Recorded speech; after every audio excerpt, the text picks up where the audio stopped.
kuwatafuta makamishna wa tume ya uchaguzi nchini IEBC yanaendelea kwa sasa, na kwenye zoezi linalotarajiwa kukamilika hii leo, Kibet na Charles Kipyegon kati ya wanaohojiwa leo, wakiwa kati ya watu 6 walioongezwa kwenye orodha ya mwisho ya kamati ya kuwasaili wanaotaka kujaza nafasi za kuhudumu kwenye tume ya IEBC iliyozua utata. Hebu tusikilize.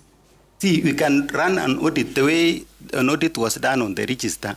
We can still run an audit on the hardware and the network infrastructure to see those ones which can be maintained easily and can be reused in another election than starting all over again. But as we do this, as much as I know and I believe that resources should be used in a very prudent manner. Democracy is a very expensive process. When you look at it, like in IEBC today, there are some polling stations which have got less than 10 people, but it cannot be closed because it is for public interest and for the common good that those people have their rights, and they will get a full deployment of election officials, including security, just like any other stations which have got maybe thousands of voters. So apart from the need to have to manage the election budgeting technology, there is also the need to look at that democracy is exercised and is accessed by every Kenyan. Thank you, Stephen, and all the best. Thank you. Thank you. Professor, please, ask some questions. Thank you, Chair. Banangino. Yes, Professor. Let's go ethical, because it's an issue in elections. Kindly outline the constitutional and statutory instruments that form the backbone of Kenya's integrity framework for public offices, and which of these are most relevant for an IEBC commissioner. It's long, so I'll repeat. Kindly outline the constitutional and statutory instruments that form the backbone of Kenya's integrity framework for public offices. Which of these are most relevant for an IEBC commissioner?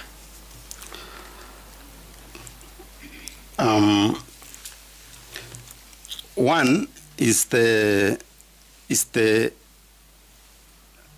chapter 6 on the Integrity Act, Leadership and Integrity,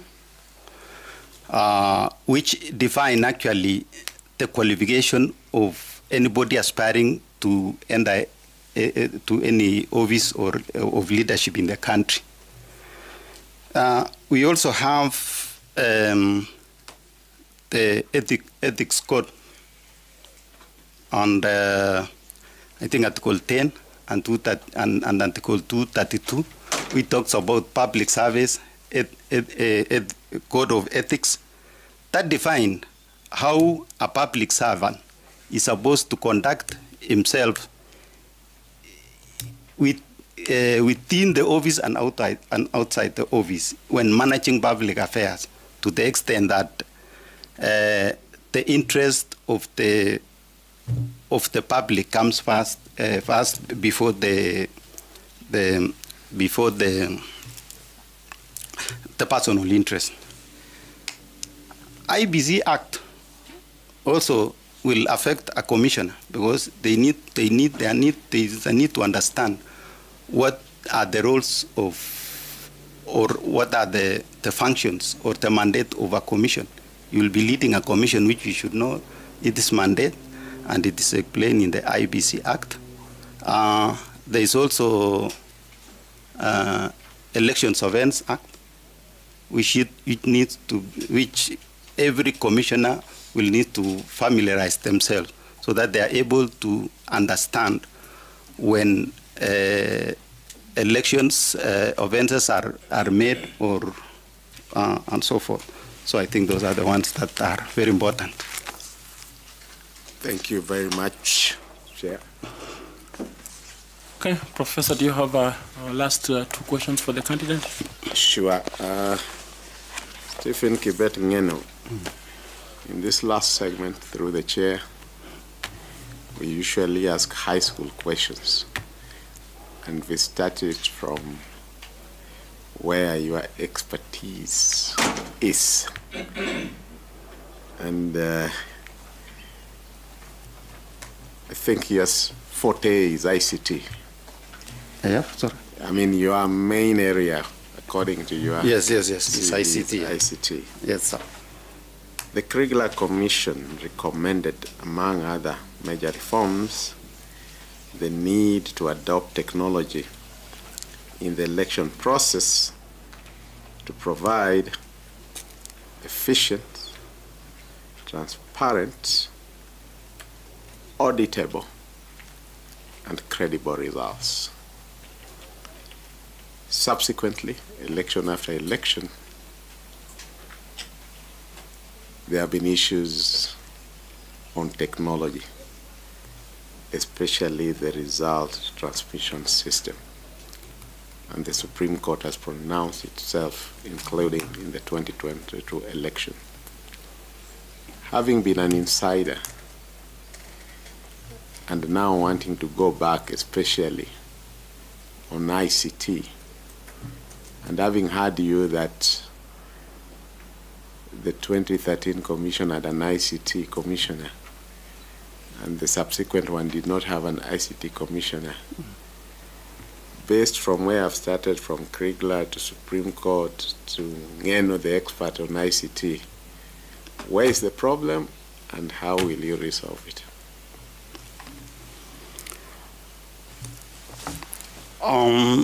In terms of technology, IEBC technology, when we look at the history, the way I have explained from the referendum time 2013, when you look at it, the functionality has never been an issue in terms of technology. It has always been the lack of preparedness. Now, that can only be addressed by the Commission itself, having someone who can provide a strategic leadership on how to acquire ICT equipment, make sure it is tested well in advance, and the training, appropriate training is carried on. And training, appropriate recruitment of people who understand technology and train well to use the technology. If that is done, it is going to work. And I can give an example. In 2013, the technology failed at challenges during election, the election. But in the subsequent by-elections, because thereafter immediately we went to Makweni for the by-election of a Senate. And we took our own IEBC staff who were trained to be the returning officers and handle election. And I can tell this panel that the election results came in by 9 p.m. 100% results transmission had happened. And yet we were using the same system that was problematic in Pomas. So it's all about preparation, early preparation, and that goes up to Treasury. If the Commission can get the necessary funding in advance, technology works and works very well. Thank you. My last question. Name any 2 counties in Kenya that border the Republic of Uganda. Any 2 counties in Kenya that border the Republic of Uganda. I know Busia and Kisumu. Thank you, Chair. Thank you. Thank you very much, Bwana. We want to appreciate you for coming and for being part of this process. We do think that your experience both at IEBC and your current role. Significant, and we want to appreciate the knowledge we have learned, and especially your response to the professor when he was asking about the results. It sheds light not just to us but also to the public out there. And so we want to appreciate you very much, Mr. Ngeno, for your experience. I don't know whether you have any question or a comment to make. Chairman, thank you very much, and honorable members, once more, for giving me this opportunity to come and share my experience and my passion in electoral matters. Mine is to say two things. One, the independence of IEBC starts with this selection panel. And secondly, as I told you, I am one person who was introduced in the reform at a time which was caring. I'm still traumatized to the extent that I know and we have confidence that this panel is doing a very good job. And I want to share a small story which is very relevant to what you are doing. That there were two friends somewhere, and both of them were very wise. So one time, one of them took a butterfly, held it in his hand, and asked his other friend, "Is it dead or alive?" And the response was, he knew, the other friend was also wise, he knew that the moment I tell him it is dead, he will release it and it will fly. If I tell him it is alive, he can easily press it to die or squeeze it to die. So there is a butterfly in your hands. You can release it to fly beautifully in a democratic manner, or you can squeeze a life out of it.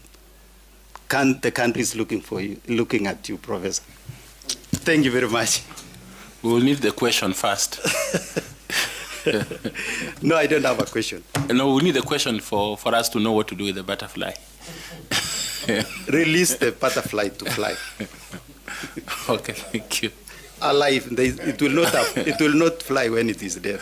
It will beautifully fly democratically when you release it. Thank you very much. Thank you. We appreciate you. Your certificates are with our colleague at the door. The notebook and pen are yours, and we are grateful. Thank you so much. Thank you very much.